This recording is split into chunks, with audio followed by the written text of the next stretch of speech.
వెనకట జొన్నలు దంచి గట్క చేసేది మంచిగా, లేదంటే రాత్రి మిలిగిన సద్దన్నంలా ఇంత గంజో సల్లబొట్టో పోసి అంచుకు ఉల్లిగడ్డ మిరపకాయ పెట్టేది.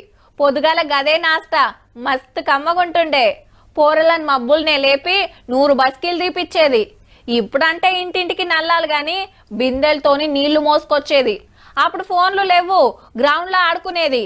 పెయ్యి అలిసి రాత్రి మంచిగా నిద్రపోయేది అని గొప్పగా చెప్తుంటారు. మరి ఇప్పుడు ఎట్లుంది? వామ్మో, తెలంగాణలో 110 మంది షుగర్ పేషెంట్లైనట్టుల్లా ఇంకో 11 మంది లైన్లు ఉన్నారట. ఏ రాష్ట్రంలో తీపి రోగులు పెరుగుతుర్రని ICMR సంఘం పరీక్షలు చేస్తే 131 మందితోటి సిక్కిం ఫస్ట్ ఉంటే అటెనక గోవా, కేరళ, బెంగాల్, ఛత్తీస్గఢ్ తర్వాత మనమే ఉన్నట్టు తేలిందట. కావచ్చు కూడా 30 ఏళ్లు దాటక ముందే ముప్పు రావట్టే.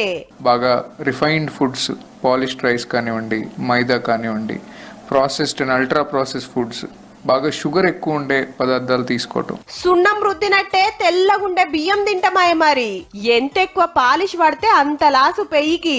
ఇంట్లో తినే తక్కువయే, బయట లట్టు పొట్టు కడుపులేసుడు ఎక్కువ. కూల్ డ్రింకులు గుంజాలే, పిజ్జాలు బర్గర్లు గుమ్మాలే. పోనీ తిన్నదారుగానికి ఏమన్నా పెయ్యాలుస్తుందా అంటే పొద్దంతా కూసునే జాబులు, ఎక్కి తిరిగ బండ్లు, ఏసీ కార్లు, 4 అడుగులు నడుచులు లేదు, ఓ ఎక్సర్సైజ్ చేసులు లేదాయే. హీగేముంది, పెయిల అడ్డమైన కొవ్వు తయారై అటు బొత్తలు పెరుగుడు, ఇటు బీపీలు షుగర్లు మోపవుడు. సో కొలెస్ట్రాల్ పెరగటం వల్ల హార్ట్ అటాక్ కానివ్వండి, బ్రెయిన్ స్ట్రోక్ కానివ్వండి వచ్చే రిస్క్ పెరుగుతుంది. అట్లాగే హై షుగర్స్ వల్ల ఏమవుతుందంటే kidney is like a filter. ఆ ఫిల్టర్ మీద లోడ్ ఎక్కువ అవుతుంది అనమాట. సో అట్లా లోడ్ ఎక్కువ అయ్యి గ్రాడ్యువల్ గా కిడ్నీ కూడా దెబ్బతినే అవకాశం ఉంటుంది. బీపీ కూడా 100కి 30 మందికి ఉన్నదటబ్బా. కాకుంటే పట్నపోళ్ళ కంటే పల్లెటూరోళ్ళు జరంత నయం. ఎప్పుడు ఏదో కష్టం చేస్తారాయే. మంచి గాలి దొరుకుద్ది, మంచి నీళ్లుంటాయి.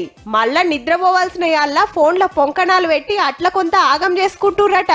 కాబట్టి ఏం తింటున్నాం, ఎంత తింటున్నామో చూసుకొని పొద్దుగా లేచి ఓ గంట సేపు నడిచి యాళ్ళకు వంతే కొంత బచాయిస్తామా.